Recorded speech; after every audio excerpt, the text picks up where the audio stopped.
This is the lathe. I'm going to show you how to use this machine in 3 steps. And step 1 is just getting this piece of wood loaded correctly onto the machine so that we can start to shape it into something wonderful. So the lathe has 2 pointy ends. You've got the headstock here and the tailstock.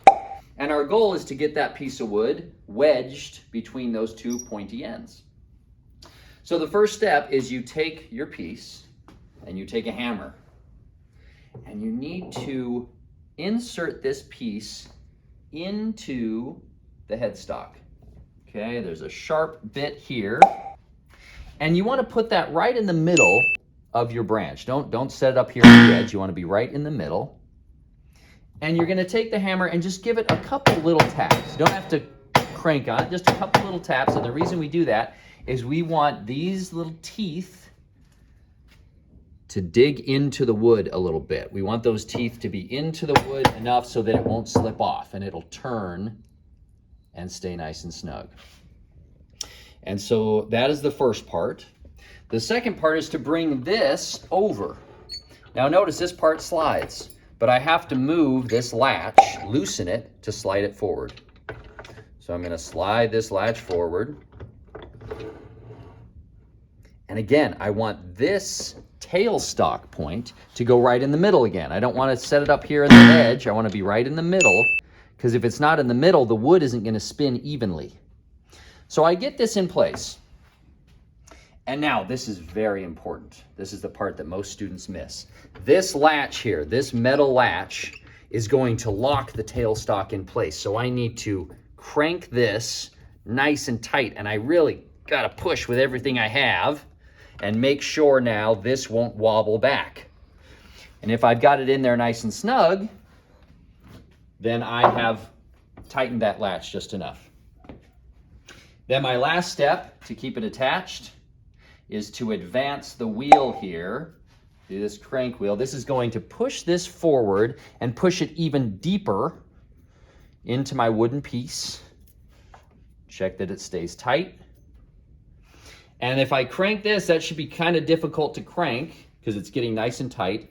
And the last thing I'm going to do is turn and make sure that wood is not wobbly, that it's staying in place as I turn it. That is step 1.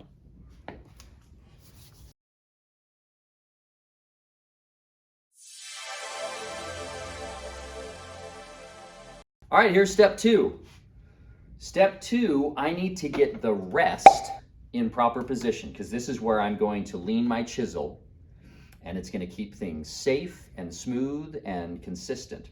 So this rest, we call it a rest because you rest the chisel on this support beam here so it doesn't wiggle around.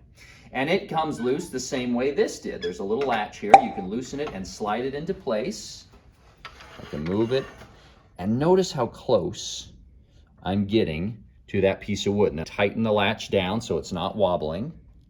So I want it to be close to touching but not touching. And make sure you rotate the wood all the way around to make sure it's not hitting it. And then I'm going to lift it up just a little bit, loosen this latch to lift it up because I want it to be about even with the middle of the piece of wood. Okay, so now I've got my rest right there close to the wood. It's locked in place, it's not hitting, and now I'm ready for step 3.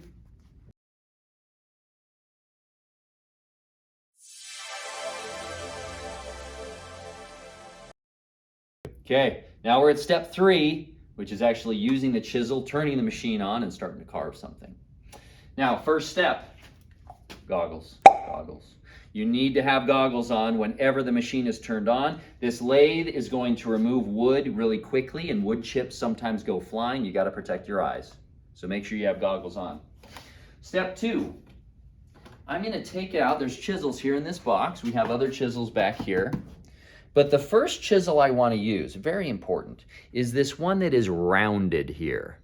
It looks kind of like a long spoon. And we use that because it's great at roughing out a shape at the beginning.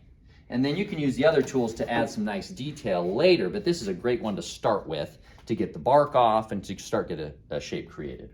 So I've got it set up correctly. It is snugly attached. The rest is correct. Now, I'm going to show you the correct way to hold this chisel. Very important. Always hold it with two hands. Always hold it with two hands. One hand should be down here at the base of the handle. The other hand should be all the way up here close to the end of the chisel. Now the reason I do that is I'm going to take this chisel and put it right here on the rest. And notice I'm not back here. I'm not back here because then I don't have as much control. I'm right up here and I actually rest my finger right there against the rest because that'll keep my hand nice and stable. And now I hold down with my thumb and now I can go exactly where I need to go as I shave this piece. So make sure you are one hand here holding that chisel down and the other handle back here. So I'm going to turn the machine on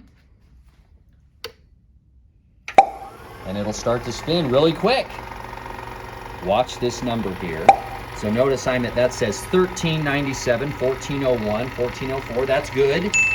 You want a number with this thick of wood, probably between 1,000 and 2,000. You should not be higher than 2,000. And I would keep it about, 14. If you need to speed it up or slow it down, this knob right here is how you do that. This slows it down. You can hear the sound change. This speeds it up. And that little reader will tell you how fast it's going.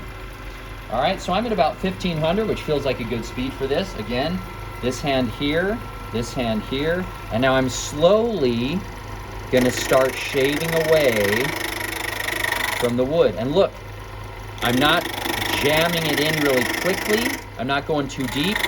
I'm just shaving a little bit off. And at the beginning, look at all that bark coming off. Okay. That bark is going to be messy. But notice if I want to cut out, say I want to cut out a little neck here in the middle, I can go back here and then come back to the same spot. I'll go a little bit deeper. Come back, go a little bit deeper. Okay. When you're done, switch it off.